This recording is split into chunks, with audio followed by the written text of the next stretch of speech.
오늘 우리에게 주시는 하나님의 말씀 보겠습니다. 하나님의 말씀은 마태복음 28장 19절로 20절, 또 요한계시록 7장 9절로 17절입니다.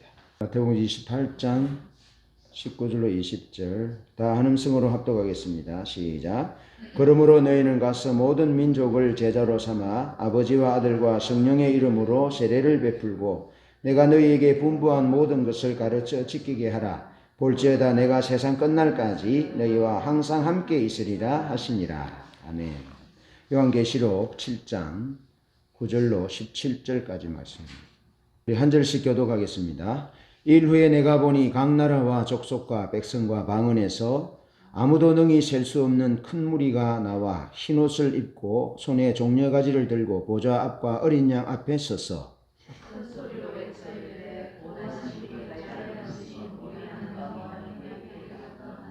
모든 천사가 보좌와 장로들과 내 생물의 주위에 서 있다가 보좌 앞에 엎드려 얼굴을 대고 하나님께 경배하여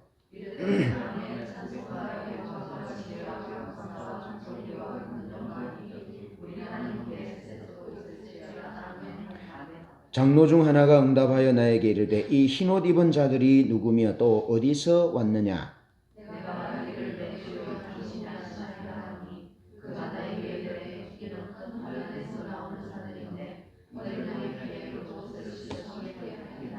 그러므로 그들이 하나님의 보좌 앞에 있고 또 그의 성전에서 밤낮 하나님을 섬기매 보좌에 앉으신 이가 그들 위에 장막을 치시리니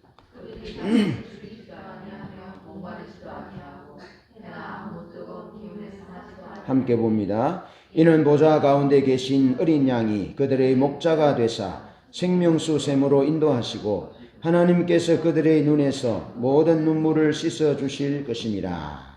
아멘. 할렐루야. 자, 하나님은 역사의 주인이십니다. 그리고 하나님은 모든 개인과 가정과 나라의 주인이십니다. 주님이십니다. 역사의 주인이시고 모든 생명의 주님입니다. 그래서 주인이시고 주님이신 하나님은 마음대로 사람을, 개인을, 가정을, 나라를 선택하실 수 있고 하나님의 목적을 위해서 그 선택한 자들을 이끄시고 하나님의 뜻을 이루어 가신다 하는 겁니다. 그래서 오늘 성경을 보면서 성경 전체의 내용들을 우리가 훑어볼 것인데요. 성경의 전체의 내용은 하나님이 선교를 위하여 하나님이 선택하시고 부르시고 이끌어 가시는 목적을 볼 수 있습니다. 그래서 오늘은 선교적 소명을 향한 역사 여행이라는 주제로 성경 전체를 통해서 보여지는 하나님의 목적을 살펴보려고 합니다. 성경 전체 내용을 1시간 안에 다 담기 위해서 주마간산처럼 지나가는 그런 설교일지 모르지만 그래도 그 속에서 분명히 목적하는 하나님의 선교적 소명을 발견할 수 있기를 바랍니다. 나를 선택하시고 나를 부르신 하나님의 그 목적, 우리 가정과 우리 교회와 또 이 지구촌을 향하여 하나님이 부르신 그 목적을 선교적 소명이라는 거죠. 그 선교적 소명을 분명하게 발견할 수 있기를 축복합니다. 먼저 하나님은 아담과 하와를 만드셨어요. 아담과 하와를 만드시고 창세기 1장 28절 말씀에 보면 생육하고 번성하여 땅에 충만하라. 바다의 물고기와 하늘의 새와 땅에 움직이는 모든 생물을 다스리라 하시니라. 그렇게 말씀하셨어요. 여기서 말하는 정복하라, 다스리라는 말씀은 그 무분별한 난개발 착취를 말하는 것이 아니라 하나님의 자연 동산을, 자연 만물을, 천지 만물을 잘 관리하라는 청지기적 의미다라는 거죠. 청지기적 의미로 잘 다스리라, 관리하라 그렇게 말씀하셨고, 그런데 아담과 하와는 하나님의 말씀에 거역해서 타락하지 않습니까? 그 이후에 하나님이 또 한 사람 노아에게 은혜를 베푸시고 노아를 찾아옵니다. 그래서 성경은 이렇게 말합니다. 노아는 하나님께 은혜를 입었다. 그렇게 말씀합니다. 우리의 구원과 우리의 삶의 윤택함과 축복과 안전과 이 모든 것들을 통틀어서 하나님이 우리에게 은혜를 베푸셨다. 하나님의 은혜다. 그렇게 우리가 고백하기도 합니다. 그런데 은혜에는 목적이 있다는 거죠. 하나님이 은혜를 베푸실 때는 반드시 그 은혜에는 목적이 있다는 거죠. 아담과 하와에게 하나님이 은혜를 베푸셔서 하나님의 형상대로 지으신 그 은혜는 하나님이 자연 만물을 청지기로서 관리자로서 잘 관리할 수 있도록 하시기 위해서 은혜를 베푸셨다는 겁니다. 그래서 아담과 하와가 하나님이 말씀하신 베푸신 그 은혜를 받들고 하나님이 말씀하신 것들을 잘 수행할 때 자연 만물은 아담 속에서 하나님을 발견하게 되었던 거죠.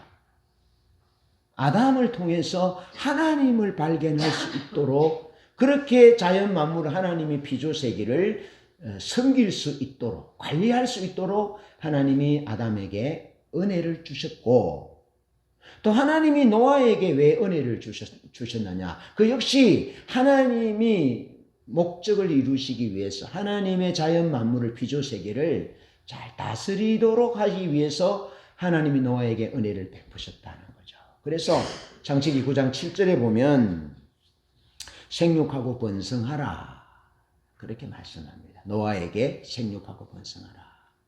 아담에게 주셨던 청지기요 관리자로서의 그 소명을 다시 노아에게 주고 계신다 하는 것이죠.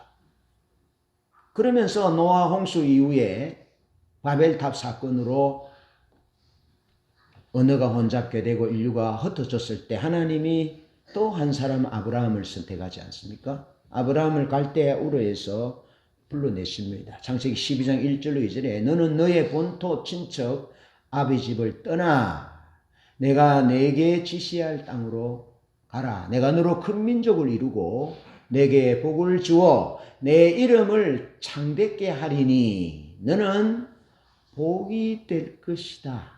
복이 될 것이다. 그러면서 창세기 18장 18절에 너로 인하여 천하 만민이 복을 받을 것이다. 그렇게 말씀하셨고 그의 아들 이삭을 통해서 창세기 26장 4절에 똑같은 말씀을 하십니다. 너의 후손이 너의 씨로 말미암아 천하 만민이 만국이 복을 받을 것이라 말씀하셨고 그의 손자 야곱을 통해서 창세기 28장 14절에 너와 너 후손으로 말미암아 천하 만민이 복을 받을 것이라 그렇게 말씀하셨고 그의 또 야곱의 아들 요셉을 통해서 창세기 50장 20절에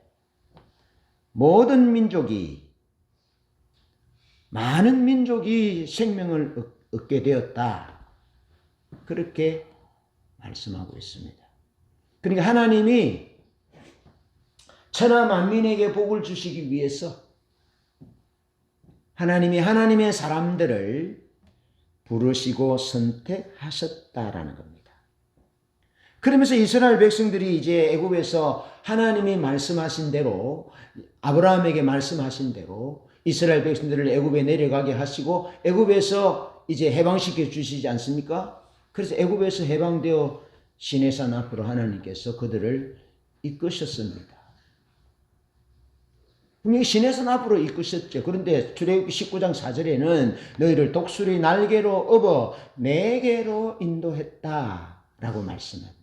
친밀한 사랑의 교제 가운데로 하나님과의 인격적인 관계 가운데로 이끄셨다라는 거죠. 그러면서 세계가 다 내게 속하였나니 너희가 내 말을 잘 듣고 내 언약을 지키면 너희 열국 중에서 내 소유가 되겠고 너희가 내게 대하여 제사장 나라가 되며 거룩한 백성이 될 것이다. 그렇게 말씀하시면서 하나님의 백성으로서 거룩하고 제사장 나라가 되는 이유는 하나님께 속해 있는 그 세계를, 세상을, 하나님께서 만드신 자연 피조 세계를 잘 관리하고 돌보고 섬기도록 하시기 위해서 하나님께서 한 민족을 선택하셨음을 말씀하고 있는 것입니다. 자, 아담을 선택하셨습니다. 노아를 선택하셨습니다. 아브라함을 선택하셨습니다. 한 개인을 선택한 겁니다. 하나님이 역사의 주인이시고 모든 생명의 주님이시기 때문에 하나님이 개인을 선택하신 거죠. 그래서 개인을 선택하셨는데 그 개인을 선택하신 목적은, 그래서 그들에게 은혜를 주신 목적은 하나님이 세상을 섬길 수 있도록 하기 위해서, 온 세계를 섬기기 위하고 모든 나라들을 섬기게 하기 위해서 하나님이 개인을 선택하셨다는 거죠.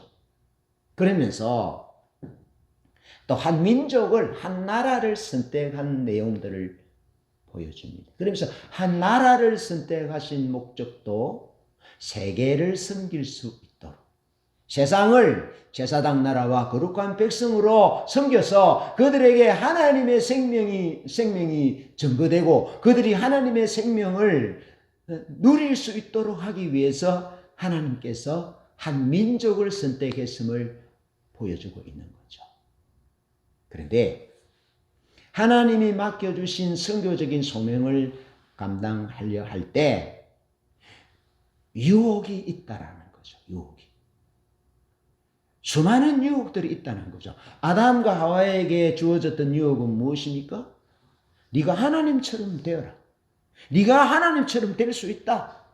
그 선악과를 따먹어라. 선악과를 따먹으면 네 눈이 밝아져서 하나님과 같이 되어 선악을 분별하게 될 것이다 라는 유혹이죠. 하나님은 뭐라 말씀하십니까? 동산 모든 나무는 먹되, 네가 임의적으로 먹되 동산 중앙에 있는 선악을 알게 하는 나무는 먹어서는 안 된다 라고 하나님이 명령하신 거죠. 하나님과 인간의 차이를 보여주는 거죠. 그리고 인간이 어떻게 하나님을 사랑해야 되는지에 대해서도, 하나님의 주권에 복종해야 되는지에 대해서도 보여주는 거죠. 그런데 아담과 하와는 하나님의 명령을 거역합니다. 그리고 뱀의 유혹을 듣고 여자가 그 나무를 보니 먹음직도 하고 보암직도 하고 지혜롭게 할 만큼 탐스럽기도 한 나무인지라. 그래서 그가 그 열매를 따먹고 그와 함께한 남편에게도 주매 그도 먹었다. 그래서 하나님의 명령, 하나님의 말씀을 어기고 선악과를 먹고 타락하고 만 거죠. 끊임없이 사단은 우리를 유혹합니다. 우리를, 하나님의 형상대로 지음받은 우리를 넘어뜨리고 무너뜨려서 하나님의 선교적 소명을 감당하지 못하게 하고, 그래서 세상이 하나님의 생명을 누리지 못하게 우리를 유혹한다는 거죠. 그런가 하면 노아에게는 어떤 유혹이 있었습니까? 노아는 그 당시 사람들이 살았던 문화적인 유혹. 그래서 성경이 이렇게 말하죠. 하나님의 아들들이 사람들의 딸들을 취하매 그랬습니다. 하나님의 아들들이 사람의 딸들을 취했다라는 이 말은 여러 가지 해석들이 있을 수 있겠지만, 그래서 육체가 되었다라고 말하는 거죠. 육체가 되었다. 고기 덩어리가 되었다라는 거죠. 다시 말해서 하나님이 세상을 섬기기를 원하는 선교적인 소명과 상관없는 그런 자기중심적인 삶을 살았다는 거죠. 그래서 성적으로 타락하고 자기 목적을 따라서 타락한 거죠. 그래서 하나님이 노아 시대 홍수를 보내어서 심판하실 수밖에 없었다라는 거죠. 육체가 되는, 그래서 그냥 동물처럼 하나님의 소명과는 상관없이, 선교적인 삶과는 상관없이 그냥 네 중심적으로 그저 잘 먹고 잘 사는 그런 쪽으로, 육체를 방임하는 그런 쪽으로 살도록 유혹하는 그 유혹에 넘어졌다는 거죠. 모든 사람들이 그렇게 사니까 모든 사람들이 그 당시의 문화를 따라서 그 삶의 패턴을 따라서 그렇게 무너진 것이죠. 여러분, 우리가 하나님의 백성으로서 우리의 정체성이 무엇인지, 우리가 있어야 될 그 위치가 어딘지, 우리가 무엇을 붙잡고 붙들고 살아야 되는지에 대해서 분명하게 보여주는 거죠.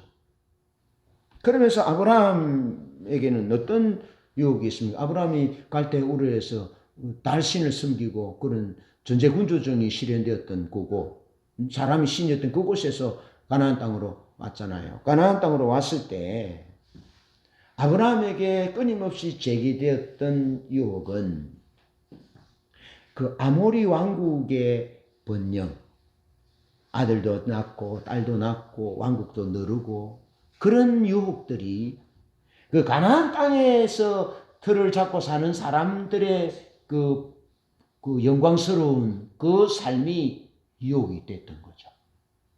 그래서 아브라함이 창세기 19장에 보면 그렇게 말하잖아요. 나는 헬일 단신인데 내게 자식은 언제 줄 겁니까? 그러면서 아브라함이 좀 기분이 안 좋았던 것 같아요. 그러니까 하나님이 아브라함을 장막 밖으로 불러내어서 하늘의 별을 보라 하잖아요. 그러면서 네 후손이 하늘의 별과 같이 많게 할 것이다. 네 후손이 바다의 모래같이 많게 할 것이다. 그러면서 그 땅을 동과 해으로 나누어보라. 가보라. 그렇게 하나님께서 아브라함에게 내가 너희의 방패고 너희의 상급이다. 내가 너희의 지극히 큰 상급이다. 그래서 아브라함이 이 아모리 왕국으로부터 눈에 보이는 것들로부터 세상적인 번영으로부터 오는 그런 유혹들에게 하나님께서 내가 너희의 상급이다. 내가 너희의 기업이고 방패다. 내가 너 후손을 바다의 모래같이 하늘의 별처럼 많게 하겠다. 그리고 이 땅을 너에게 주겠다. 그렇게 아무것도 눈에 보이고 손에 잡히는 것 없지만 하나님의 아브라함에게 약속하셨다는 거죠. 언약하셨다는 거죠.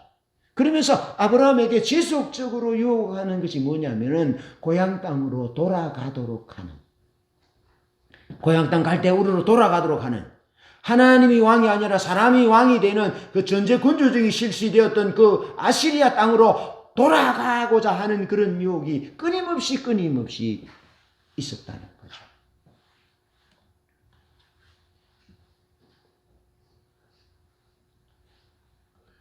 그러면서 이스라엘 백성들이 애굽에서 이제 출애굽하여 하나님이 세계를 섬기도록 하셨잖아요. 세계를 섬기도록 하셨는데 그 이스라엘 백성들이 애굽에서 이제 가나안 땅으로 들어갈 때에 가나안 땅에서 도살이고 있었던 유혹이 역시 태양을 신으로 섬기고 달로 신으로 섬기는 송아지와 강과 이런 수많은 것들을 우상으로 섬기는 그런 우상 숭배의 유혹에 노출되어 있다는 거죠.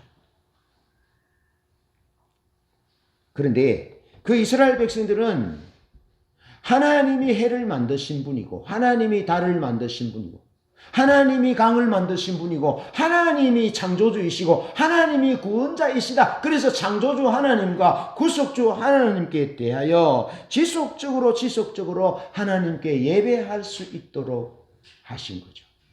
예배를 통해서 아담과 노아와 아브라함이 친밀함과 예배를 통해서 유혹을 이기게 하셨고, 또 이스라엘 출애굽을 통해서 달과 태양과 송아지와 강과 이런 여러 가지 우상 숭배의 유혹으로부터 창조주와 구속주 하나님께 예배함으로, 예배와 절기로 그들의 정체성을 확인했고, 아침마다 예배하고 저녁마다 예배하고 절기로 예배하고 안식일에 예배하고 하나님과의 친밀한 교제와 예배를 통해서 수많은 유혹들을 이김으로 하나님이 목적하신 선교적인 소명을 감당할 수 있게 하셨다는 거죠.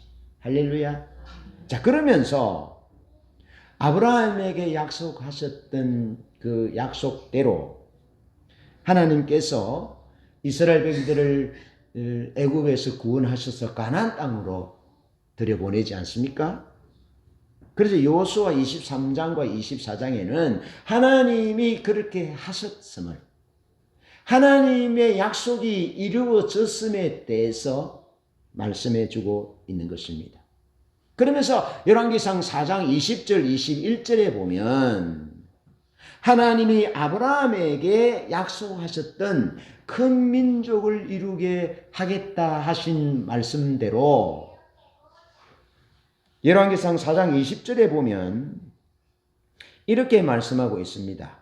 열왕기상 4장 20절에 유다와 이스라엘의 인구가 바닷가에 모래같이 많게 되매 먹고 마시며 즐거워하였으며, 하나님이 아브라함에게 약속하셨던 그 약속이 수백 년이 지나서 유다와 이스라엘의 인구가 바닷가에 모래와 같이 많게 하셨다.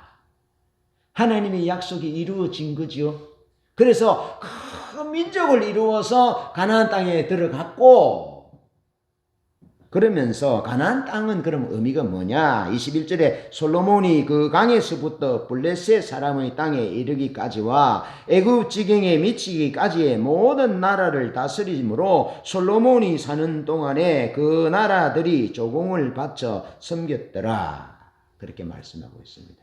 하나님이 큰 민족을 이루게 해주겠다라고 하신 대로 큰 민족을 이루었고, 하나님이 아브라함에게 애굽 강에서부터 유브라데까지, 단에서 브엘세바까지, 블레셋 땅까지 하나님이 광활한 영토를 주겠다 말씀하신 대로 그대로 이루어졌다는 겁니다. 할렐루야. 자, 그러면서 이 이스라엘 백성들이 가나안 땅에 들어가서 가나안 땅을 차지했다라는 그 의미가 뭐냐라는 거죠. 단순히 큰 민족을 이루었다. 그게 뭐 어떻게 된 건데요? 예? 큰 민족을 이루었고 그냥 땅을 얻었다. 땅 뭐 어떻게 됐다고요? 그런데 그것은 단순한 큰 민족, 단순한 땅이 아니라 하나님이 말씀하신 약속대로 이루어진 것이죠. 그래서 하나님이 말씀하신 대로 이루어졌기 때문에 하나님의 역사인 거죠. 그래서 이스라엘 백성들이 거룩한 백성인 거죠. 하나님이 약속하신 대로 하나님이 그들에게 땅을 주었기 때문에 그 땅은 하나님으로 인해서 거룩한 땅이 되었다는 거죠. 거룩한 땅이. 그럼 뭐 하려고 큰 민족을 이루게 하시고 뭐 하려고 땅을 주십니까? 그것은 여전히 세상을 섬기도록 하기 위해서, 세계를 섬기도록 하기 위해서, 모든 나라를 섬기게 하기 위해서 청지기로서의 사명을 감당하고 관리자로서의 사명을 감당하고 하나님의 영광을 보여주고 하나님의 살아계심을 보여주게 하기 위함으로써 하나님이 말씀하신 대로 큰 민족을 이루셨고 하나님이 약속하신 대로 땅을 주셨다는 겁니다. 그래서 가나안 땅에 이스라엘 백성들이 여호수아 시대를 지나면서 가나안 땅을 차지하고 큰 민족으로 가나안 땅을 차지했던 그 이유는 하나님이 목적으로 세상을 섬기도록, 선교적인 사명을 감당하도록 그렇게 하셨다는 겁니다. 자, 그런데 선교적인 사명을 감당하도록 하게 하신 것은 알겠는데 큰 민족이 가나안 땅에 들어갔다는 의미가 뭐냐라는 거죠. 그것은 보십시오. 아브라함은 헤렐단신으로 갈대우르에서 나왔습니다. 아무것도 없었습니다.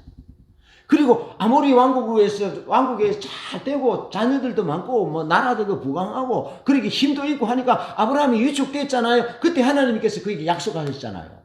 내가 하늘의 별과 같이 바다의 모래같이 네 후손이 많게 할 것이고 네가 종과 행으로 다녀와라. 이 땅을 내게 줄 것이다 라고 말씀하셨어요. 애굽 하수로부터 유브라데 하수까지. 아브라함이 나왔던 갈대우르 거기서부터 애굽 하수까지 땅을 주고 단에서 브엘세바까지 블레셋 땅까지 주겠다라고 말씀하셨죠. 그런데 그 말씀하신 것이, 약속하신 것이 그대로 이루어졌다라는 거예요. 그 말은 단순한 민족이, 사람이 많은 것에 의미가 있는 것이 아니고 그 땅에 의미가 있는 것이 아니고 하나님의 약속대로 회복되었다는 겁니다. 할렐루야.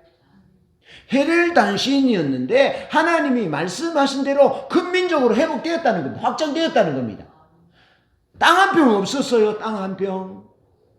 땅 한 평 없었는데 그래서 아내를 매장하기 위해서 세겜 땅 하모르에게 돈을 주어서 그 400세겔로 무덤을 사잖아요. 그런 지경이었는데 하나님이 그 약속을 하신 대로 땅을 주셨다는 것은 하나님의 생명이 그곳에 함께하여 하나님이 회복시키셨다라는 그 회복을 보여주는 겁니다. 회복을. 할렐루야. 하나님의 약속이 있는 곳에, 하나님의 말씀이 있는 곳에 그게 회복의 역사가 있는 줄로 믿습니다. 뭐 하려고 회복하십니까? 세상을 섬기도록. 세상을 섬기도록 하기 위해서 그렇게 했다. 그런데 여전히 가나안 땅에서도 유혹이 있잖아요. 예? 아모리 사람들의 신, 메소포타미아의 신, 그런 신을 섬길 수밖에 없는 그런 문화적인 상황, 그런 상황의 유혹이 지속적으로 있는데 그런 지속적인 유혹 가운데 어떻게 이겨서 선교적인 사명을 감당하느냐. 그것은 하나님이 지금까지 너희를 위하여 행하신 행위들을, 하나님의 능력들을, 하나님이 너희를 위하여 수고하여 싸우고 이기고 기적을 베푸신 그 하나님의 행하심을 잊지 말아라. 그리고 하나님이 너희에게 말씀하신 바를, 하나님이 언약하신 바를 잊지 말아라. 그래서 하나님의 말씀을, 하나님의 행하신 바를 잊지 않겠습니다. 하나님의 말씀을 잊지 않겠습니다. 그러면서 언약을 새롭게 결단하고 하나님 앞에 예배하잖아요. 그래서 그 유혹들을 이겨내는 거죠. 자, 그러면서 그들이 가나안 땅에서 이제 그 왕정의 시대를 삽니다. 가나안 땅에서의 역사를 이제 누리는 거죠. 누리는데 잘 보십시오. 이번에 대구에서 신땡땡 집단들이 몇만 명이 모여서 그 집회를 했습니다. 집회를요.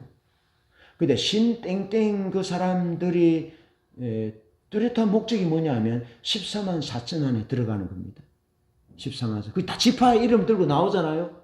그 미안하지만 거기 이 성경에 나오는 14만 4천 지파는 실제 이스라엘 사람들을 얘기하는 겁니다. 알겠죠? 실제 이스라엘 사람들이에요. 그 사람들은 거기서 스불론 지파 뭐 지파, 그 사람들은 어떻게 스불론 지파입니까? 예? 그 사람들은 이사갈 지파입니까? 그 조상들이 생각하면 진짜 후레 자식들이죠.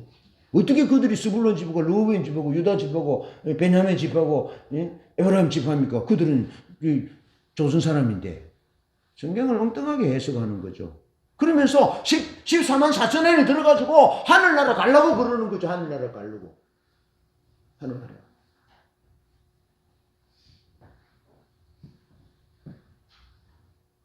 그들의 목적은 자기 목적입니다. 하나님의 목적이 아닙니다. 하나님이 기뻐하시는 선교적인 삶이 아닙니다. 그러니까 거기에 숫자가 뭐 몇 망이 되고 몇십망이 돼도 그들은 하나님의 역사를 쓸 수 없어요. 그들은 이 지구촌의 이 세계 속에서 하나님의 역사를 쓸 수 없어요. 하나님 앞에 의미 있는 역사, 선교적인 소명, 사명을 감당할 수 없어요. 그들은 입을 열어서 뭐 돈을 쓰고 힘을 쓰면 쓸수록 하나님이 기뻐하지 않는 일을 행하는 일들을 하는 거죠. 그는 우리의 영원한 삼위일체 하나님을 섬기는 것이 아니라 교주의 가르침을 따라서 있는 거죠. 자기 목적을 따라서 그렇게 하는 거죠. 여러분, 가나안 땅에 들어갔습니다. 가나안 땅에 들어가서 이제 하나님이 주신 그 땅을 이제 관리하고 하나님의 생명이 우리에게 주어져서 하나님의 생명과 하나님의 복이 우리 가운데 가득한 이런 부분들에 대해서 이제 경험하게 하신 거죠. 경험하게 하셨어요. 그래서 여러분, 솔로몬의 지혜를 들으려고 천하의 왕들이 왔어요. 천하의 왕들이. 그러니까 하나님이 왜 노아와 아브라함과 또 이스라엘 민족을 택하셔서 가나안 땅에 약속하신 땅에 들이시고 큰 민족을 만드셔서 들이시고 거기에 이제 솔로몬 시대에 하나님의 땅이 또 부가 강하게 된 부분들을 보여줬잖아요. 뭐 하려고 그러냐면은 세계를 섬기기 위해서, 세상에 하나님 살아계심을 보여주기 위해서. 그랬더니 솔로몬 시대는 어땠습니까? 열왕기상 4장 34절에 보면 솔로몬의 지혜를 들으려고 천하의 왕들이 왔다 그렇게 말합니다. 천하의 왕들이. 대표적인 왕이 스바의 왕이잖아요. 포물을 가지고. 그래서 여러분 예수님이 이제 십자가를 지시고 사도행전에 그 구스의 내시가 이제 왔다가 가잖아요. 복음이 이제 하나님의 얘기가 전해진 거죠. 예? 이 하나님 회복된 영광, 하나님의 그 천국에 대한 맛보기로서의 가나안 땅에서의 그 화려한 영광, 그런 영광이 이제 천하의 왕들이 와서 신하를 보내서 이렇게 아련하고 예물을 바치고 듣고 간 것이죠. 하나님이 하나님의 목적을 위해서 선교적 소명을 감당하기 위해서 하나님이 한 개인을 택하시고 이스라엘이라는 나라와 민족을 택하셔서 또 큰 민족을 이루시고 땅을 주셔서 하나님이 천국의 맛보기로 이미 그렇게 하셨다는 거죠. 거기에 의미 있다는 거죠. 예? 부자 된 거, 축복받은 거, 몇만 명이 모여서 대구 스타디움에 집회를 하는 그것이 의미가 있는 것이 아니고, 아시겠죠? 하나님이 우리에게 하나님의 생명을 회복해 주셔서 우리로 하여금 하나님의 나라를 맛보게 하셨는데 거기만 있다는 거죠. 거기에만 머물러 있다는 거죠. 우리가 14만 4천 안에 들어가서 구원받아야 되는 거기에만 머물러 있다는 거. 왜 그렇게 하셨느냐라는 것에 대해서는 모르는 거죠. 왜 그렇게 하셨느냐? 세상을 섬기도록, 선교적인 사명을 감당하도록, 우리가 맛본, 우리에게 와 계시는 하나님의 나라를, 맛보기로 와 계신 하나님의 나라를 그들에게 전해서 그들도 진실로 하나님의 나라를 맛보고 회복되기를.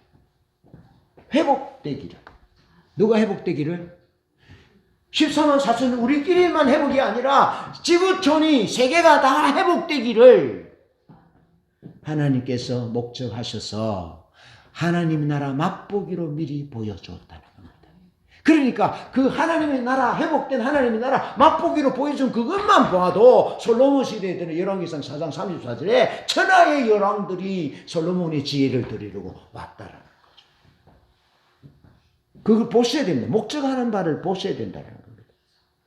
그러면서 가나안의 왕정이 쫙 시작되잖아요. 왕정이 시작될 때 역대상 14장 1절로 2절에는 다윗이 하나님이 자기를 왕 삼으신 것, 이스라엘의 왕이 되게 하신 것을 깨닫고, 기름 부어 자기를 이스라엘의 왕 삼으신 것을 깨닫고, 또 이스라엘을 흥왕하게 왕성하게 하신 것을 다윗이 깨달았다. 그렇게 성경은 분명하게 말씀하고 있습니다. 이 말이 뭐냐면 다윗이 왕이 된 것은 자기 백성, 하나님의 백성 이스라엘을 잘 섬기도록 하기 위해서.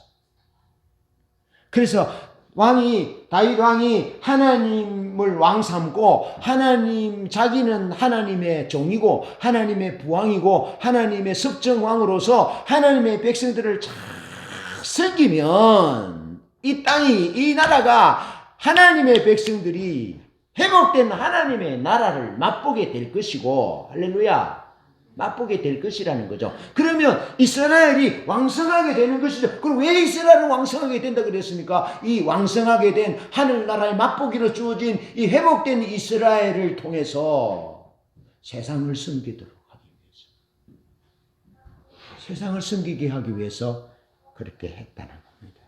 그런데 여기에도 유혹이 있다는 겁니다. 유혹이 뭐냐면 왕이 되려는 유혹.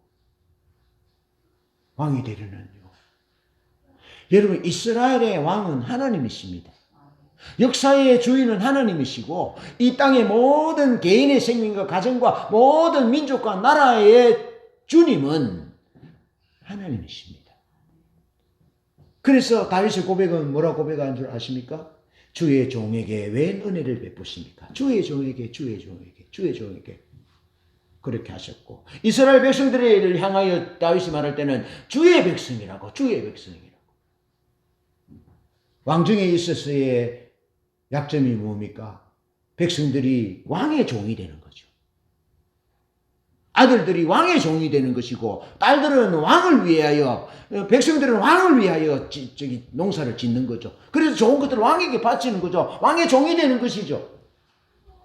그 왕정의 위엄이 그것이라고 사무엘을 통해서 경고했어요. 그러니까 실제적으로 하나님이 세우기를 원하셨던 왕은 왕정이 있었고, 그리고 이 왕정이 사울처럼 잘못 갈 때 사무엘과 같은 선지자를 세워서 적절하게 견제하게 했다는 거죠. 그죠? 아합이 잘못된 길로 갈 때 어떻게 합니까? 엘리야가 적절하게 견제합니다. 적절하게 견제합니다. 그래서 결국에는 왕을 세우신 목적은 왕이 백성들을 탄압하고 마음대로 부리는 것이 아니고 하나님의 부왕으로, 하나님의 석정왕으로, 하나님의 통치를 받는 왕이 되도록 하시기 위한 견제의 기구로서 예언자와 선지자를 두셨다는 거죠. 이사야를 두시고 예레미야를 두시고 엘리야를 두시고 엘리사를 두시고 그렇게 견제하잖아요. 근데 견제함에도 불구하고 말을 듣지 아니하고 자기가 왕이 되려고 했던 시대는 여로보암 시대요, 아합의 시대요, 망했다는 거죠. 그런 욕이 끊임없이 왔다는 거죠. 그런데 다윗은 어떻게 하면 나는 주의 종이고 이 백성은 주님의 백성이요. 그러면서 철저하게 하나님의 관리자로서, 청지기로서, 석정왕으로, 부왕으로서 감당했던 거죠. 그걸 감당하게 했던 것은 하나님의 은혜를 잊어버리지 아니하고 언제나 하나님의 영광 앞에, 임재 앞에 머물러 예배할 때 그것을 이길 수 있었죠. 그런 유혹들이 끊임없이 주어진 거죠. 끊임없이. 여러분, 우리 주님이 40일 금식하신 후에 마귀로부터 시험을 받잖아요. 마귀의 시험이 뭡니까? 돌을 떡으로 해먹으라 라고 말하잖아요. 그때 예수님이 뭐라고 물리십니까? 사람이 떡으로만 살 것이 아니요 여호와 입에서 나오는 모든 말씀으로 살 것이라 그러면서 예수님의 삶의 원칙이 떡의 원칙이 아니고 경제의 원칙이 아니고 말씀에 따르는 원칙을 따라 살 것이다. 그러면서 물리시잖아요. 그러면서 성전 꼭대기에서 뛰어내리면 천사가 발을 붙들어서 돌에 부딪히지 않게 할 것이다 라고 말한 거죠. 천사가 하나님의 말씀을 살짝 왜곡한 거죠. 하나님과의 올바른 관계 가운데 있을 때, 친밀한 관계 가운데 있을 때, 하나님을 왕으로 섬기고 있을 때, 하나님을 자기 생명의 주인으로 섬기고 있을 때, 그때 하나님의 보호가 함께 하는데, 이 사단은 하나님과 인격적인 관계, 하나님을 왕으로 섬기는 관계, 친밀한 관계, 이거 싹 빼버리고 그냥 뛰어내리면 네가 하나님의 아들이니까 하나님의 천사를 보내서 발이 돌에 부딪히지 않게 될 것 아니냐. 그러면 사람들이 우와 하면서 몰려들 것이 아니냐. 그렇게 네 사역을 감당하라는 것이죠. 그러나 그때 예수님은 하나님과의 친밀한 관계를 추구했고 하나님과의 친밀한 관계 가운데서 십자가로 이기는 승리하는 방법을 선택했지 사람들을 많이 모으고 기적을 베풀어서 사람들을 많이 모으는 것을 붙잡지 않았다는 거죠. 그러면서 천하만국의 영광을 보여주며 내게 절하라 하잖아요. 그때 예수님께서 주 너의 하나님께만 경배하고 그만 섬길지어다 그러면서 사단아 물러가라. 사단을 물리친 거죠. 할렐루야.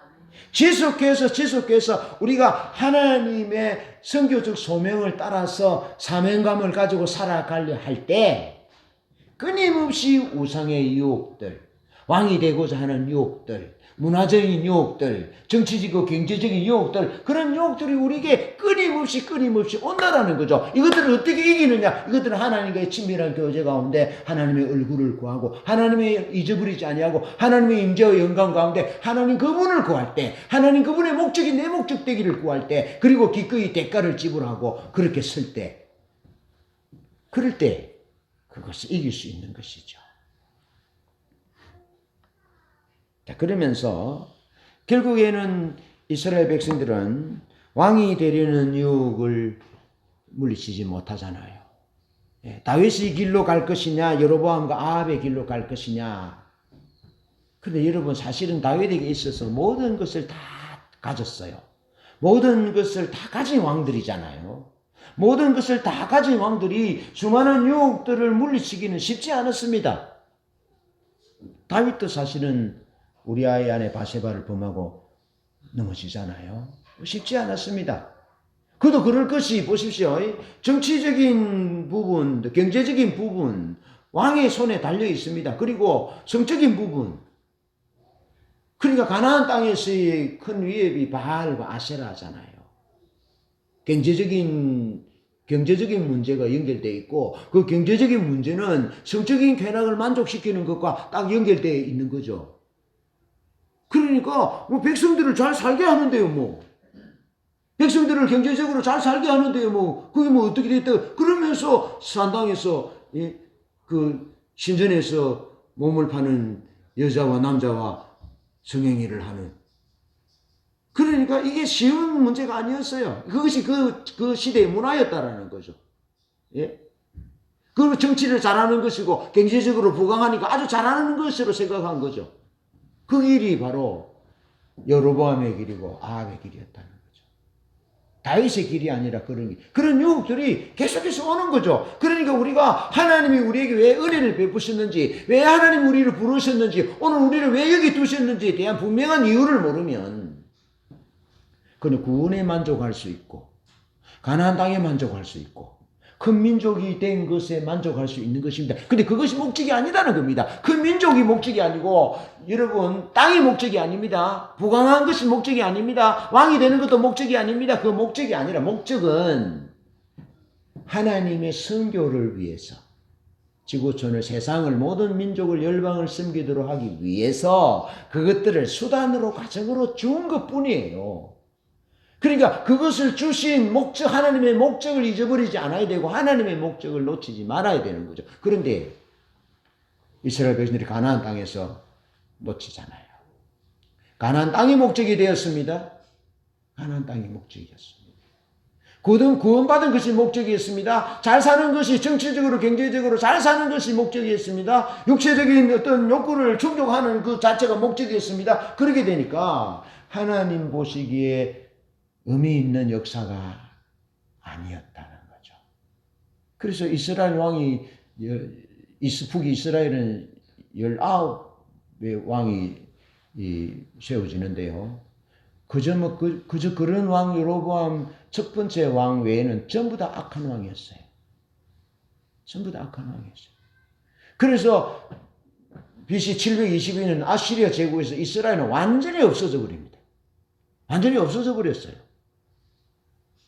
그렇게 하나님이 경고를 주셨음에도 불구하고 남유다도 하나님 말씀을 어기고 하다가 하나님이 이 은혜를 베푸신 그 은혜, 말씀하신 언약을 버리고 결국에는 주전 586년 신바빌론 제국에 의해서 멸망되잖아요. 완전히 멸망돼 버립니다. 그래서 말라기 시대부터 예수님이 다시 오시는 그 기간 400년까지를 신구약 중간기라 그럽니다. 신구약 중간기. 신구약 중간기를 보면 신구약 중간기에 이런 일이 일어납니다. 보세요. 페르시아 왕 고레스가 이스라엘 백성들을 회복시키잖아요. 돌아가라 하잖아요. 그래서 고레스 원년에 페르시아 원년에 이제 고레스 왕에 의해서 그 이스라엘 백성들이 돌아옵니다. 돌아올 때 얼마나 많은 사람들이 돌아왔느냐 하면 일부만 돌아옵니다. 일부. 그래서 한 50만 명이 이스라엘에 살고 약 300만 명은 뿔뿔이 흩어져 있는 거죠. 그러니까 얼마나 많은 사람들이 돌아왔는지 생각해 볼 수 있습니다.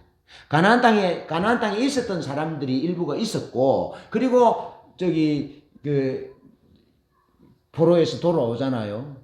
그러니까 그건 뭐 몇만 명 정도밖에 안 돼. 그래서 다 합쳐서 50만 명이라는 거죠.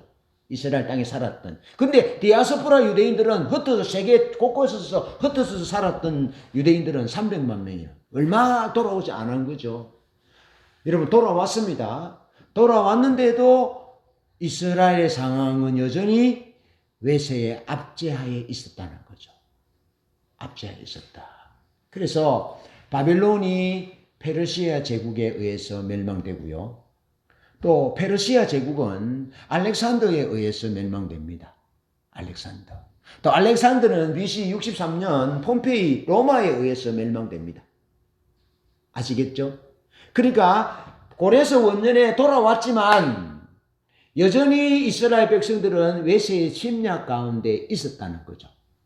그러면서 알렉산더 제국 대왕에 의해서 그리스의 압제를 받고 있었다는 거죠.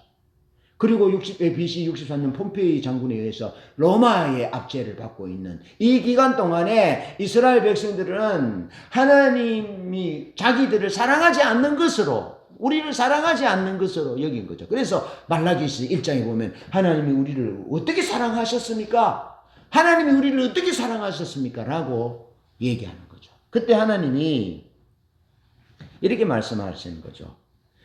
여전히 아담에게 주셨던, 노아와 아브라함에게, 이스라엘 민족들에게 주셨던 천하 만민이 복을 받게 하기 위하여 하나님이 계획하신 것을 말씀하시는데, 말라기 1장 11절에 하나님의 이름을 이방에 크게 하겠다 하고 하신 겁니다. 그러면서 하나님이 이스라엘 백성들에게 레위 언약을 주셨다라고 말씀하시고, 그러면서 열방의 부르음을 사도록 할 것이다, 그렇게 말씀하셨어요. 그렇게 말씀하셨는데 이스라엘 백성들은 포로에서 돌아와서 실망합니다. 실망하면서 결혼을 이방인들과 결혼합니다. 그리고 쉽게 이혼합니다. 쉽게 이혼합니다. 그리고 레위 언약을 깨뜨립니다. 여러분, 말라기 시대에는 백성들이 제사를 어떻게 드렸다 했습니까? 하나님을 아버지라 주님이라 하면서 눈먼 것 드리고 병든 것 드리고 부스럼 있는 것 드리고 다리 저는 것 드렸잖아요. 왜 그렇게 드렸겠습니까? 레위인들이, 제사장들이 하나님 앞에 제사를 드릴 때 이거는 눈먼 것이기 때문에 하나님의 말씀에 제사를 드리면 안 돼. 가져가. 이건 병든 것이기 때문에, 다리 저는 것이기 때문에, 버짐이 있고 피부병이 있는 것이기 때문에 안 돼. 가져가. 그러면서 하나님의 말씀에 기록된 대로 백성들로 하여금 제사를 드리도록 말씀으로 가르쳐야 될 일이 레위인과 제사장이 해야 될 일이라 이 말이에요. 그러면서 백성들에게 올바른 하나님의 길로 인도해야 될 그 언약이 레위의 언약이라는 거죠. 레위의 언약, 우림과 둠밈의 언약. 백성들에게 말씀을 가르쳐서 백성들이 하나님의 길로 잘 갈 수 있도록 해야 되는데 왜 백성들이 눈물고 병든 짐승을 드렸다고요? 레위인들이, 제사장들이 그 일을 안 하는 거예요. 물론 삶이 어려워서 그러했겠지만 자기들의 본분을 하지 않는 거예요. 그러니까 백성들이 눈물고 병든 것을 드리는 거죠. 드려도 누가 한 사람 바르게 지도한 일이 없으니까 그것을 하나님께 드리니까 하나님이 뭐라 그러십니까? 너희가 레위의 언약을 깨뜨렸다. 내가 너희를 버릴 것이다. 그렇게 말씀하시면서 차라리 성전 문을 닫는 이가 있었으면 좋겠다라고 말씀하시면서 성전의 문을 닫으셨다.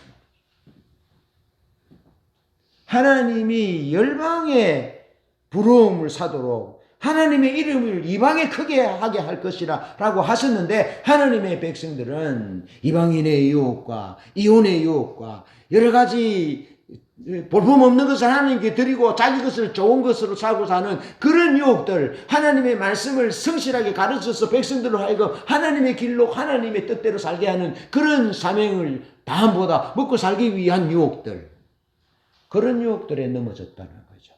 그래서 이 신구약 중간기는 이스라엘 백성들의 가운데 암흑기다, 어둠의 시대였다. 하나님의 뜻이, 말씀이 더 이상 보여지지 않는 시대였다라는 거죠.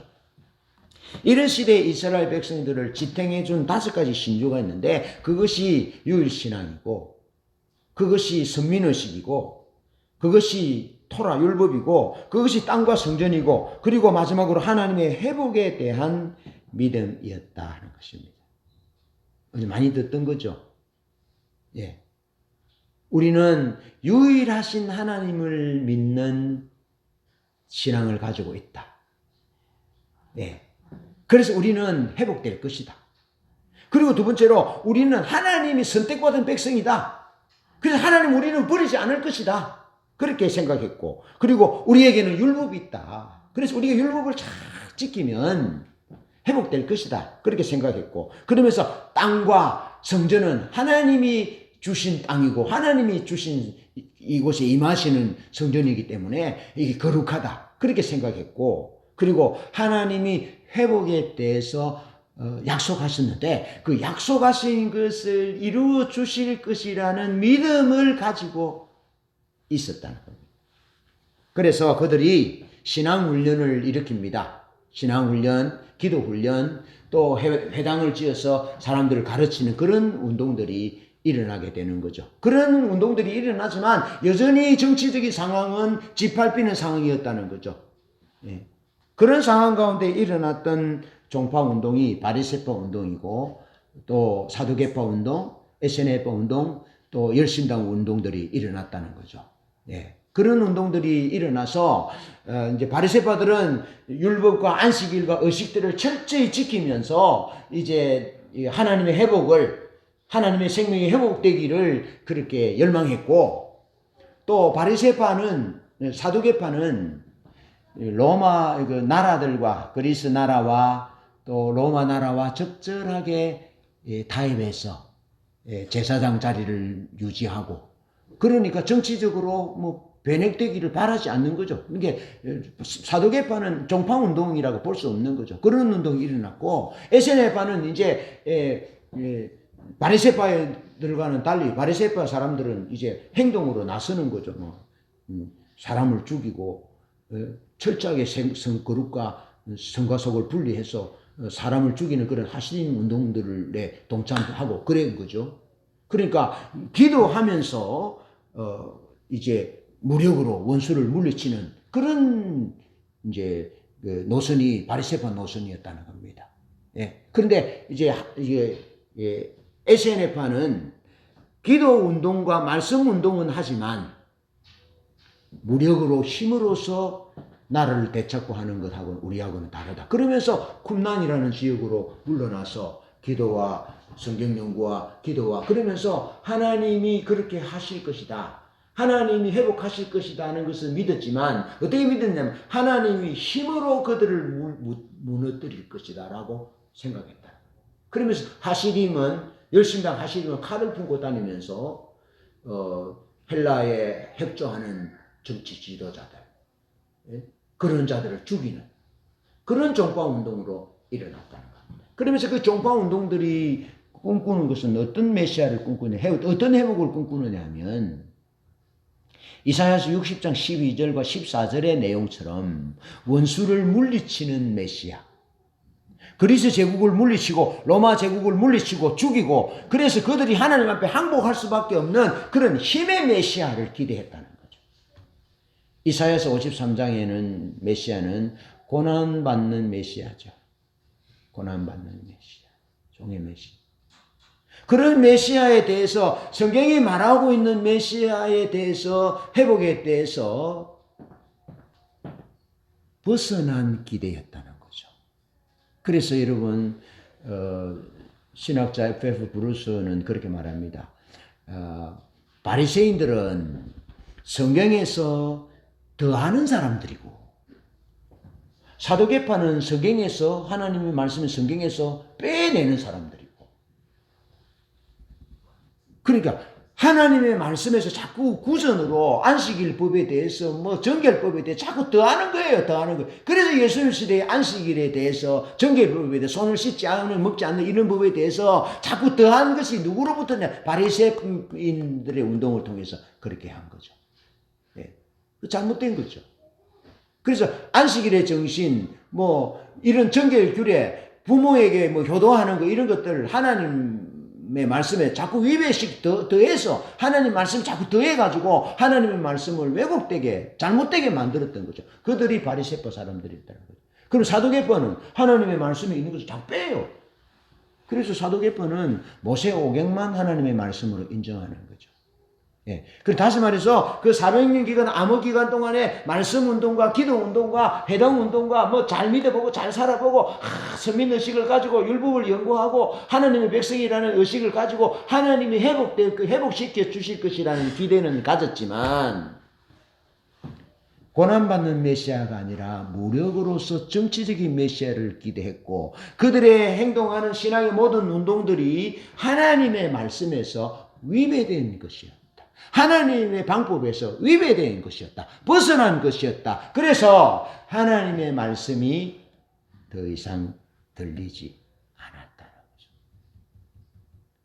하나님이 선교적인 사명을 이루기 위해서 은혜를 주셨고 회복해 주셨는데 또 이스라엘 백성들을 메시아를 보내서 회복시켜 주실 것인데, 메시아가 오기 전에 이스라엘 백성들의 영적인 상태는 자기 중심적으로 하나님의 뜻과 기준과는 관계없는 메시아, 하나님의 방법이 아닌 자기들의 열심 목적으로 그런 일들을 행했다는 거죠.